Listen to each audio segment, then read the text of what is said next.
పుణ్యక్షేత్రమైన కసాపురం శ్రీ నెట్టికంటి ఆంజనేయ స్వామివారి దేవాలయంలో ఉగాది పర్వదినాన్ని పురస్కరించుకుని పంచాంగ శ్రవణ కార్యక్రమం అత్యంత వైభవంగా జరిగింది. ఏడాది పొడవునా భక్తులతో కిటకిటలాడే కసాపురం గ్రామం నేడు ఉగాది వేడుకలతో మరింత శోభాయమానంగా మారింది. సంప్రదాయం ప్రకారం గ్రామ ప్రజలందరూ మేళతాళాలు, మంగళవాద్యాల నడుమ ఊరేగింపుగా నెట్టికంటి స్వామి దేవాలయానికి చేరుకున్నారు. అనంతరం పండితుల సమక్షంలో వేద మంత్రోచ్చారణల మధ్య పంచాంగ శ్రవణం ప్రారంభమైంది. ప్రముఖ వేద పండితులు డాక్టర్ రాజగోపాల్ చక్రవర్తి గారు ఇతర పండితులతో కలిసి నూతన సంవత్సర రాశి ఫలాలను వివరించారు.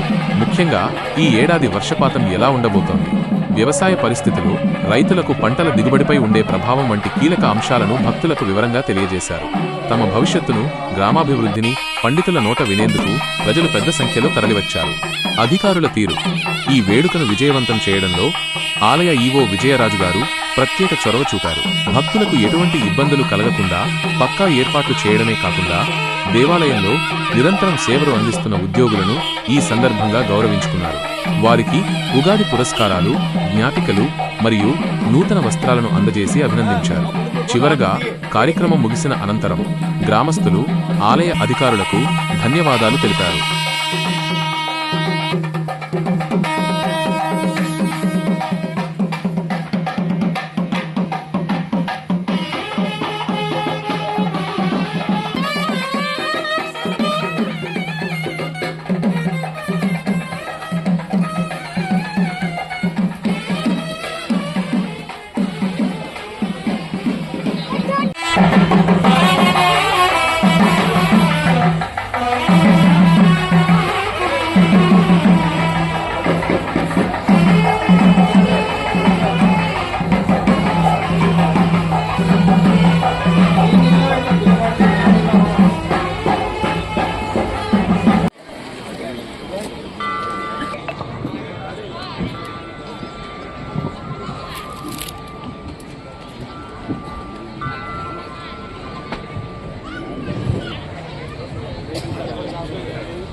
ఆంజనేయ స్వామి దేవస్థానం తరఫున నమస్సుమంది. ఈరోజు ఈ ఉగాది పర్వదినం సందర్భంగా ఇప్పుడు మన దేవస్థాన అర్చక స్వాములు, వేద పండితులచే పూజా కార్యక్రమంతో ప్రారంభమై డాక్టర్ రాజగోపాల్ చక్రవర్తి గారు రాష్ట్ర స్టేట్ డైరెక్టర్, అర్చక అకాడమీ డైరెక్టర్గా చేశారు. తిరుమల తిరుపతి దేవస్థానంలో వైదిక అడ్వైజర్గా పనిచేశారు. వారిని పుట్టపర్తుంటే, సార్ మా దగ్గర ఈరోజు పంచాంగ శ్రవణ రాండి, మా గ్రామస్తులంతా ఉంటారు అని చెప్పి నేను ఆహ్వానించిన వెంటనే ఆయన వచ్చారు. ఆయన అపాయింట్మెంట్ దొరకడం చాలా కష్టం మామూలుగా, అటువంటిది ఈరోజు నా మీద ఉన్న అభిమానంతో ఆయన వచ్చారు. అది పంచాంగ శ్రవణ కార్యక్రమం ఉంటుంది.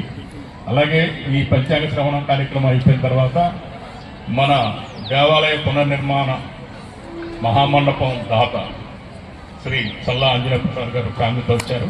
వారిని మనకి కొంతమందికి ఇక్కడ ఉగాది పురస్కారాలు ఈరోజు వారి చేతుల మీదుగా వారు ఉన్నారు. ఆయన ఉభయదాత ఉగాది పండుగకి నుంచి ఆయన చేసే కార్యక్రమం అంతా ఆయన చేస్తారు. తర్వాత మనం అందరం కలిసి గ్రామోత్సవానికి వెళ్తాం. ఇది కార్యక్రమం. ఇప్పటికే లేట్ అయింది సారీ, కాబట్టి త్వరగా ముగించమని మన అర్చక స్వాములు అడుగుతున్నాం. Thank you.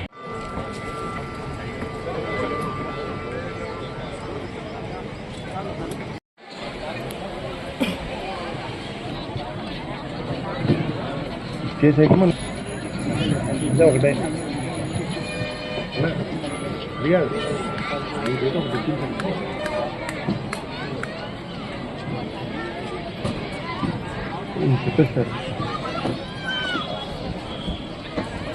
శత్రువులందరూ తొలగిపోవటం, గంగా స్నాన పుణ్యము, గోదాన పుణ్యము, అనేక కర్మలు చేయటానికి ఉపయోగపడుతుంది. కాబట్టి పంచాంగం గురించి చక్కగా వినండి అని శాస్త్రం చెప్తుంది. కాబట్టి మీరందరూ పంచాంగాన్ని ఒక 5-10 నిమిషాల పాటు విని ఇందులో అంశాలని మీరు తెలుసుకుంటూ ఉండండి. ఇందులో ముఖ్యంగా డొల్లుతూ ఉంటాయి. ఆ సమయంలో కొన్ని పనులు చేయవచ్చు, కొన్ని పనులు చేయకూడదు.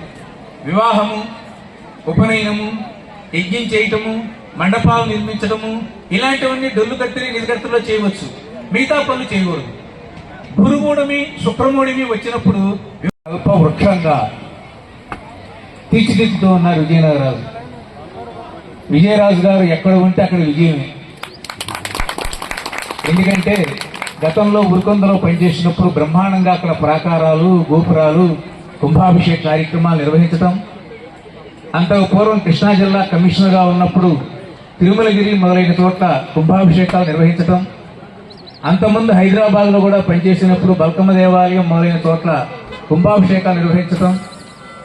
ఆయన ఆ దేవాలయానికి వచ్చాడు అని అంటే అక్కడ ఏదో కొత్త నిర్మాణం, దేవుడు ఆయన ద్వారా ఒక అభిషేకం చేసుకోవాలని ఇది రావటం జరిగింది. ఇంతకు పూర్వం అర్చక ట్రైనింగ్ అకాడమీ తరఫున ఇక్కడ 2-3 కార్యక్రమాలు మేము నిర్వహించాము.